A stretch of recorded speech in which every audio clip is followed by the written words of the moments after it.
And I'm joined now from Paris by John Lyndon, Executive Director of the Alliance for Middle East Peace. Welcome to DW, John. Thank you so much for your time. We've seen several attempted ceasefires fail during this war. Can you tell us what is different about this? Thank you. I think, first of all, it's the involvement directly of President Trump in a way that we haven't really seen to date, where he's become personally engaged, as your previous correspondent mentioned, chairing this peace board, and I think finally applying the kind of pressure that we always knew was going to be necessary on Prime Minister Netanyahu to close the remaining gaps. Simultaneously, I think the strike in Qatar against Hamas targets by Israel have failed, changed the Gulf dynamics an awful lot, where those Gulf leaders were really putting pressure themselves, both on Donald Trump and on Hamas, to close the remaining gaps in the deal. The other important dimension, which probably hasn't been discussed enough, is the role the UN played as a forum earlier in September. It's only 2.5 weeks ago now, but actually having all the world leaders collected in New York, I happened to be there at the time. It was really a General Assembly that was entirely about the Israeli-Palestinian conflict, and a very important meeting took place between President Trump and leaders of Arab states, where I think they made in very clear terms their unhappiness and potential consequences for the war continuing. And the final issue, which gets even less attention, was civil society's pressure. We've had demonstrations every weekend for months in Israel for the release of the hostages and the end of the war, something that enjoys massive majoritarian support inside Israel. International civil society pressure as well on various different governments. And I think a universal sense by almost everybody that this war, this moral abyss, had to be ended. And it really led to the conditions for this to happen as we enter the third year of the war. And the frustration is that a lot of this could have been secured at least a year ago, if not further in the past. John, if we could just talk about the role that Donald Trump played in this. You said that that the pressure that he put on this situation played an important role in finally pushing this over the line. Can you imagine a scenario where Trump claims credit for this breakthrough now, but then loses interest in ensuring the deal's full implementation? Because, of course, there's a long way to go, isn't there?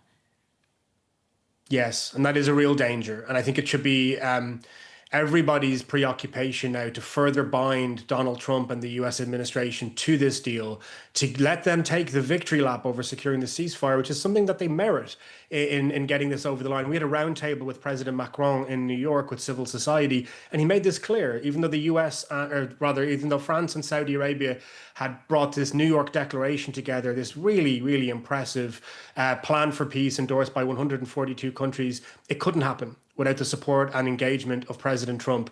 We'll find out what the Nobel Committee decide tomorrow around a potential nomination for a Nobel Peace Prize. If that happens, we know the ceremony itself is going to be in December. I know this is quite a strange conversation, but that should bind the president in at least until December to try and see the plan is implemented, that we actually move towards the second and third phases. And then I think more generally, we've done some polling at ALLMEP that shows that vast majorities of Americans, including MAGA voters, so Donald Trump's base, want him to lead on this issue, want him to engage with Gulf and European partners, and don't see success as just being this ceasefire, but rather a negotiated solution that ends the Israeli-Palestinian conflict. So he has real political incentives at home to stay the course as well. All right. If we talk about the Israeli government, I mean, let's say Hamas releases the remaining Israeli hostages by Monday at the latest. What incentive does Israel then have to fully end this war? This is one of my biggest worries because we have the full return of hostages, which has to happen anyway. I mean, legally, morally, it's a prerequisite. But then in the kind of grim realpolitik of leverage and influence, you would worry that forces inside the Israeli government who do not want this war to end and who will likely vote against this deal later today at the Security Cabinet meeting may try find ways to engineer an IDF redeployment or a collapse of the deal.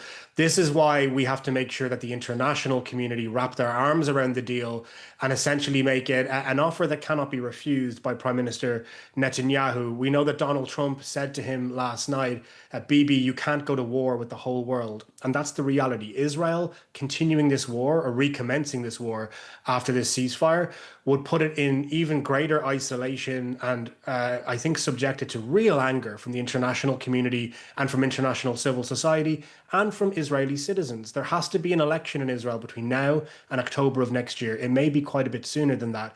And we know that the vast majority of Israelis want this war to end as well and are sick of the worst conflict and the worst bloodshed we've ever seen in the Israeli-Palestinian conflict. So I hope that opposition politicians and civil society, ALLMEP members on the ground, can really create momentum so that we move beyond this first phase and very quickly towards the second and third phase, where we actually talk about a political settlement that can end the Israeli-Palestinian conflict and make that the chief issue on the agenda for any forthcoming Israeli election. That's right. I mean, looking to the future now, we know that the Hamas terrorist attack on October the 7th, in which more than 1,200 Israeli were killed, and then the ensuing war, which you've been, saying, in which tens of thousands of Palestinians were killed, it has deeply eroded trust between the two sides. So how can trust be rebuilt now, John? I'm really glad you asked this question, because not enough people are focused on this. We could get perfect diplomacy. We've never had it before. Let's say, for argument's sake, we get that, a great diplomatic process. We have traumatized and shattered populations in both Israel and Palestine, who I think could be receptive to transformation and conflict resolution, but who need to be treated with real care and empathy. And civil society can play the most important role here. At ALLMEP, we have over 180 members doing activities that bring together Palestinians and Israelis, that generate policy ideas that can solve some of these problems, that build trust, and that work on dealing with the very significant trauma that exists in both societies. By definition, all conflicts are ended by traumatized societies. If you go through conflict, you are traumatized. It should not be a barrier to conflict resolution, but we have to figure out a way to be able to work with it. And that's why I hope we see real implementation of civil society's role. At the G7 level last year, the leaders of the G7 states pledged to institutionalize civil society's role in Israeli-Palestinian diplomacy.